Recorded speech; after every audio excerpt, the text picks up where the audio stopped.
Hey everyone, and welcome to another Star Wars Games update, where we bring you all of the latest and greatest in Star Wars gaming news. So, it looks like we've got more Star Wars Battlefront 2 news to talk about in 2021, which, mind you, sounds pretty crazy just saying that out loud. But the actual news itself is even more insane when you start to think about how this may quite possibly reinvigorate brand new life into the game. Like it's a complete and utter game changer, and it's all thanks to a feature that fans have been begging DICE to implement since 2017. And well, it looks like everyone's dreams for this said feature may soon be coming true. And before we get into any of that, a quick reminder that if you do like these type of videos, then be sure to give it a like to show your support for this update series and the content within it. With that out of the way, let's get into it. We'll start the show off with some quick Squadrons related news to kick off the video. But as of Friday, Operation 8 has officially begun in the game. And along with the start of a new operation, players received rewards for the previous operation, and as always, their competitive rank has been reset. But to go along with this, a brand new and exclusive helmet reward for Operation 8's challenge has also been added, which is the Imperial pilot helmet called Spoils of Mandalore. And what can I say, I like that it doesn't look too tacky and seems like something the Empire would actually wear in universe. Because, let's be honest, some of the Imperial helmet cosmetics in this game are a bit too much. So this one for me seems just about right, and to unlock it, players will need to complete 20 daily challenges. Which, if you're a veteran player of Squadrons, then this by no means should be difficult for you. And the reason I say that is because, well, if we're being real here, it's sadly only mainly veteran players still playing Squadrons these days anyway. But hey, a new free helmet is still a new helmet.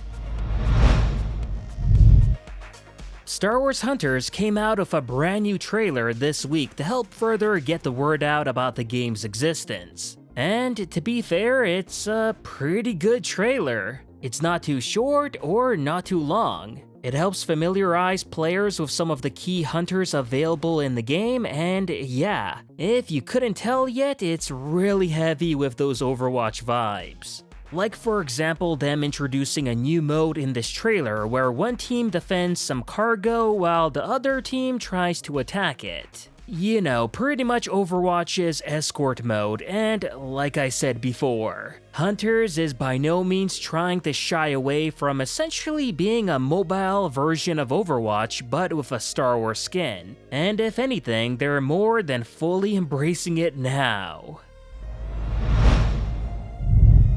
What originally seemed like mere fiction back in 2017 may now soon become a reality in 2021. And I'm of course talking about private server support in Star Wars Battlefront 2. Since the early days of the game's release, this has been without a doubt one of the largest requests that the community had for DICE to implement. And while they were initially coy and generally avoiding and answering the question on whether they would or are they gonna do it, DICE ultimately did come out later in 2018 by stating that no, they would not be adding private server support to Battlefront 2 because, what was it, for them at least, it didn't seem like a priority or something that everyone wanted. Which, yeah, we all know that was not the case here, but hey, it was what it was. So several years went by and everyone unfortunately having to come to terms that private server support in Battlefront 2 would never become a reality. No matter how much the community even tried pushing DICE into doing the right thing, such as adding a feature that was available in all their other games. And yeah, it was basically okay in all of DICE's other games, but for whatever reason, not okay in Battlefront 2. Yeah, I know I keep repeating this, but just saying it out loud doesn't make any sense. I mean, not saying that it made any sense before, but in 2021, even more so. And well, speaking about today, as it turns out, out of nowhere in 2021, it seems that the first steps to add private server support to Battlefront 2 have finally been taken. And before you get too excited there, just hold on for a second because no, this is not being done by DICE, which means it's not gonna happen for consoles, unfortunately, but rather instead by a single fan of the game. A member of the Battlefront community named BattleDash has taken it upon themselves to add new life to the game, all by creating the ability to make and join private servers within Battlefront 2.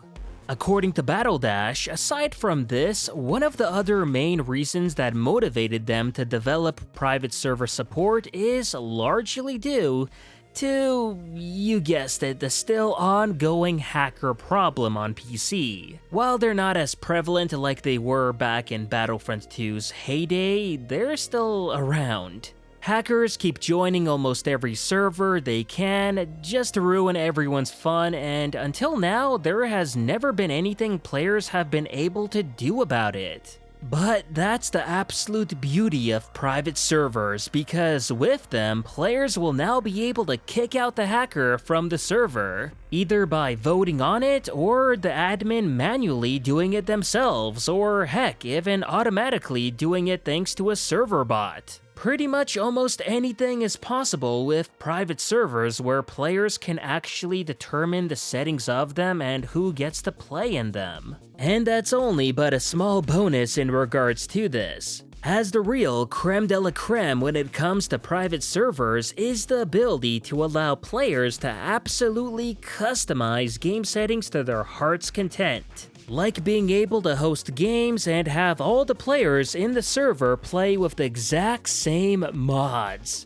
Oh yeah, you heard what I said, mods. Mods in online multiplayer. And no, not cosmetic mods, but real game-changing mods. In addition, as well, possibly even play in fully custom maps and game modes too. All of that possible only thanks to private servers.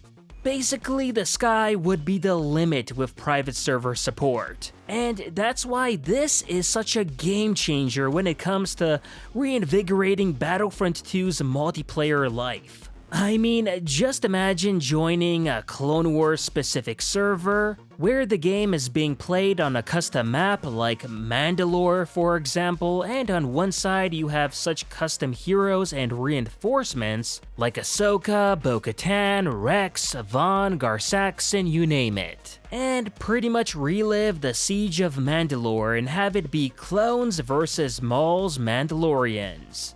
And all of it feeling almost like a whole new game, but still being played in Battlefront 2. That's the crazy thing. Pretty much the possibilities on what can be played in the game are almost endless, and that's the beauty and potential that private servers have here. And yeah, it might be why DICE was so against it now that I think about it, you know? Oh, and before you ask on how all of this would be possible, like to have so many game-changing mods be played online and not get banned for it? Well, the answer for this is pretty easy. As BattleDash puts it, their private server support is not a mod in the first place, but actually a tool like Open Game Camera with its own injection program. So essentially it runs separately from Battlefront 2 and it injects itself into the game, basically temporarily changing the game code, like for example to block you access to EA servers, and as a result allowing you to instead be able to view and join fan-made private servers. And because the game's anti-cheat is server-side on EA servers, so by not playing on EA servers, then that means there would be zero chance of getting banned if you did ever want to play again on the official game servers.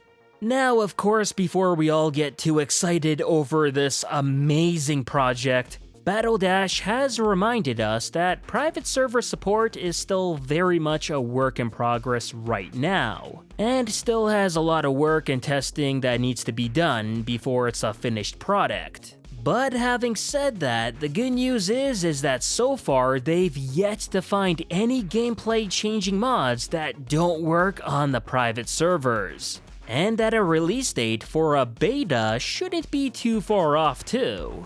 So, despite Battlefront 2 having had officially been abandoned by DICE, it's safe to say now that thanks to the dedicated fans like Battle Dash, new life will soon be brought back into the game, giving players countless possibilities and content to help them forge their very own multiplayer Battlefront experience, as it always should have been.